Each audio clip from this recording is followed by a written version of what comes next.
बिस्मिल्लाहिर्रहमानिर्रहीम। अस्सलाम वालेकुम नाज़रीन, मैं हूँ शहजाद मिर्ज़ा। आप देख रहे हैं हमारा यूट्यूब चैनल एक्सपोज न्यूज़। नाज़रीन, एक्सपोज न्यूज़ हमारा फेसबुक पेज भी है, उस पर भी आप हमारी वीडियो देख सकते हैं, शेयर कर सकते हैं, लाइक कर सकते हैं और अपने मैसेजेस और कीमती राय से आप हमें आगाह भी कर सकते हैं। नाज़रीन, आज जो केस था वो सुप्रीम कोर्ट ऑफ पाकिस्तान में इंतखाबात के हवाले से 9 रुकनी बेंच था। तो वो आज 9 रुकनी बेंच से 4 जो हैं जजेस जो हैं उन्होंने अलहदगी का ऐलान ही किया, यानी कि वो इख्तलाफी नोट जारी किया। आम फहम जो लफ्ज़ है वो आपको बता दें। आम जो मतलब वो ये है कि उन्होंने दस्तबरदारी का ऐलान कर दिया कि हम इस केस को नहीं सुनेंगे। इख्तलाफी नोट वगैरह वो एक अदलिया की ज़बान है अपनी, तो सबसे आसान जो ज़बान है वो आपको बता दी है। जिनमें हैं जस्टिस अतर मिनल्लाह साहब, या आफरीदी साहब, सैयद मंसूर अली शाह साहब और जमाल ख़ान मंदुखेल।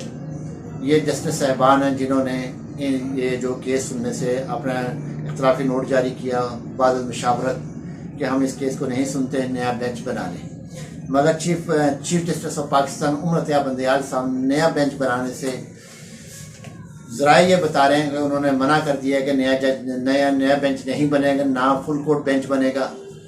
ये सिर्फ 5 रुकनी बेंच जो है इसी पे फैसले होंगे, इसी पे सुनवाई होगी कल। तो हो सकता है कल फैसला भी हो जाए इसका। तो 5 रुकनी बेंच में जो हैं वो आपको पता है कि वो उमर अतिया बंदयाल साहब हैं, मुनीर अख्तर जस्टिस मुनीर अख्तर मुनीब साहब हैं, जस्टिस जावेद हसन साहब हैं, जस्टिस ज़ाहिर अली नकवी साहब हैं। ये 5 जजेस हैं जिन्होंने इस केस को सुनना है। तो नाज़रीन, ये जो सूरत हाल इस वक्त जो होगी, क्योंकि अगर सुप्रीम कोर्ट भी बेबस हो गई, ये भी फैसला ना दे सकी, तो फिर मुल्क में फैसला कौन देगा। सोचने की बात यह है कि हमारे क्या कल जो इंतखाबात हुए हैं उसमें अभी तक हमारे जो पॉलिसी मेकर्स हैं उनको नहीं पता चल सके कि अवाम का मूड क्या है, वो क्या चाहते हैं। ज़रूरी मुल्क में खाना जंगी फैलानी है, मुल्क आगे मुतहम्मिल नहीं है। एटमी असासों तक IMF आ चुका हुआ है। तमाम जो है हमारे मनफी मैशत जा रही है, मनफी हो रहे हैं असरात, पूरी दुनिया में मनफी असरात हो रहे हैं। एक अगर जज लेना चाह रहे हैं, एक सुप्रीम कोर्ट किस लिए होती है, अदलिया किस लिए होती है? अदलिया इसलिए होती है कि तमाम केसेस जो हैं, कोई अगर अटकल है तो उसको ख़त्म करने के लिए सुप्रीम कोर्ट होती है। अगर सुप्रीम कोर्ट को ही रोका जाएगा कि जी आपने ये सुनवाई नहीं सुननी, ये नहीं करना, वो नहीं करना, ऐसे नहीं करना, ऐसे नहीं करना, जैसे 10 अप्रैल की रात को इन्होंने हरकतें की है, क्या ये हरकतें अच्छी लगती हैं? क्या ये मुहज़्ज़म मुआशरे में चीज़ें इजाज़त देती हैं? क्या एक पॉलिसी मेकर्स हो इन चीज़ों को इजाज़त देती हैं? क्या मुल्क के अवाम एक भेड़ बकरी हैं? क्या वो अपने हकूक़ नहीं ले सकते? छोटी छोटी बातों पे आप लोगों को उठाते हैं, उनको बंद कर देते हैं। अजीब व गरीब एक अनार की मुल्क में फैलाई हुई है, समझ आपको आ नहीं रही या आप समझना ही नहीं चाहते। हर चीज़ आपके सामने वाज़ेह है कि आइन के मुताबिक आइन टूटेगा, फिर आइन के बाद अगर टूटने के बाद अगर कोई एक्शन होता है तो फिर वो आ जाता है जी मुकद्दस गाय है, मुकद्दस गाय पे कोई हाथ ना रखा जाए।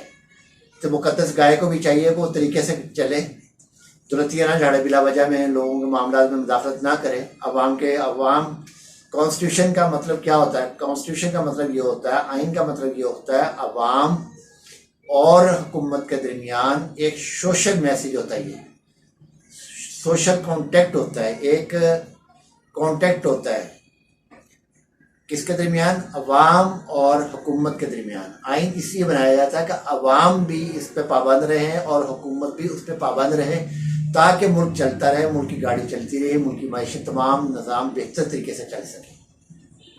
मगर नाज़रीन, यहाँ बिल्कुल उल्ट है। आइन को इन्होंने एक अपने घर की बांदी समझा हुआ है, जिसका जो दिल करता है वो आइन में तरमीम करता है, वो अपना ले आता है, वो करके वो हो जाता है। ठीक है, कानून की पासदारी है नहीं है, जिसका जो दिल करता है वो कर रहा है। तो नाज़रीन, अगर आइन की पासदारी नहीं करनी, अगर जो कर रहे हैं तो उनको करने दें। आप एक तरफ कहते हैं हम मुकद्दस गाय नहीं हैं, हम जो हैं आम आवाम में से हम लोग आए हैं और अपने अदारे में बैठे हुए हैं। अगर आप अदारे में आके बैठे हुए हैं तो नाज़रीन, आप इन लोगों को मुदाखलत करने की क्या ज़रूरत पड़ी हुई है? ये 4 जजेस को क्यों हटाया गया बीच में? किसके कहने में हटाया गया? वो क्यों हटे हैं? क्या चीज़ें थी ऐसी कि जो उनको हटना पड़ा है? इख्तलाफी नोट लिख कर चले गए वो क्यों? क्या मुहज़्ज़म मुआशरे में इस तरह होता है? मगर नाज़रीन, उन्होंने चीफ जस्टिस ऑफ पाकिस्तान ने स्टैंड लेते हुए ये कहा है कि 5 रुकनी बेंच जो है वो ही कल समाअत करेगा और तमाम वकला हजरात को हदायत जारी कर दी है वो सिर्फ जो केस है उसके मुतल्लिक बात करें। गैर ज़रूरी बात, गैर ज़रूरी हवाले, गैर ज़रूरी चीज़ें कोई ऐसी ना बयान करें जिससे टाइम ज़ाया हो, क्योंकि इलेक्शन 90 दिन के अंदर होने हैं, आइन ये कहता है। और सुप्रीम कोर्ट के चीफ जस्टिस जो है उमर अत्याब बंदयाल साहब ये कह चुके हैं कि काफ़ी वो अपना आइन ने आके दस्तक दी है सुप्रीम कोर्ट के दरवाजे पे, तो हम आइन के साथ खड़े होंगे, कानून के साथ खड़े होंगे। अब ये देखना है कि चीफ जस्टिस साहब उमर अत्याब बंदयाल साहब क्या वो खड़े होते हैं, क्योंकि आज तक तो वो खड़े थे। अब कल क्या होता है कल का नहीं पता। कल आया कि वो फुल ये फैसला दे देते हैं।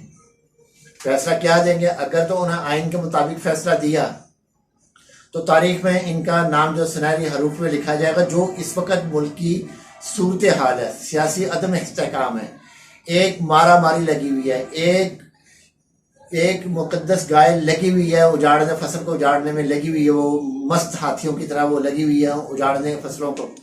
मुल्क एक फसल होता है जिसमें से अवाम भी खाते हैं, अदारे भी खाते हैं। इस फसल को तबाह करने में लगे हुए हैं। यह फसल चलने ही नहीं दे रहे, ज़मीन को फसल उगने ही नहीं दे रहे। जो फसल उगाने आता है उसको कोई ना कोई करके उसको साइड पे कर दिया जाता है। तो नाज़रीन ये सूरत हाल है। ये ना हो कि कल फिर अवाम बाहर निकल आए तो फिर इनका बचना मुश्किल हो जाएगा, क्योंकि ये लोग जो हैं मुकद्दस गाय जो बनी हुई हैं तो फिर इनके लिए मसाइल पैदा हो जाएंगे। अगर अवाम ने बाहर का रुख कर लिया तो अवाम को इतना मजबूर ना करें ये लोग, क्योंकि अवाम आज भी, मैं हड़ताल भी थी, हड़ताल के दौरान भी मैं लोगों के पास गया हूँ। इसी सिलसिले में जब 2-2:30 बजे ये चीफ जस्टिस का उमर अत्याब बंदयाल साहब का जब मैं रिमार्क सुने तो उसके बाद मैं निकला हूँ बाहर, लोगों से पूछा तो उन्होंने यही कहा है कि ना जनाब ये चीज़ जो है बिल्कुल भी काबिल कबूल नहीं है। ये हर सूरत जो है ये इंतखाबात आइन के मुताबिक ही होंगे। ये चीफ जस्टिस साहब ने आज रिमार्क्स दी है। कोई ऐसा मामला नहीं होगा, क्योंकि वकला टाइम ज़ाया ना करें। उन्होंने वकला को बड़ी सख्त हदायत जारी की हैं, कोई जो है टाइम ज़ाया ना करें। जो है फैसला वो आइन के मुताबिक होगा, कानून के मुताबिक होगा। जो आइन कहता है वो 5 रुकनी बेंच पे ही फैसला देंगे। तो नाज़रीन दूसरी जानिब जो है जनरल लेफ्टिनेंट जनरल रिटायर्ड जो हैं शुएब अमजद शुएब साहब को उठाया गया है और उनके खिलाफ एक पिंडी की मजिस्ट्रेट है उसने FIR दर्ज की है। और उन्होंने कल एक बयान दिया था कि ये हुकूमत के मुंह पे ज़राटेदार थप्पड़ है जो PTI की जीत थी। इसके ऊपर उन्होंने एक ट्वीट किया था और ट्वीट पे भी उनको उठा लिया गया है। मरियम नवाज ने इतना कुछ उस दिन कहा है, जजेस पे इल्ज़ाम लगाए हैं।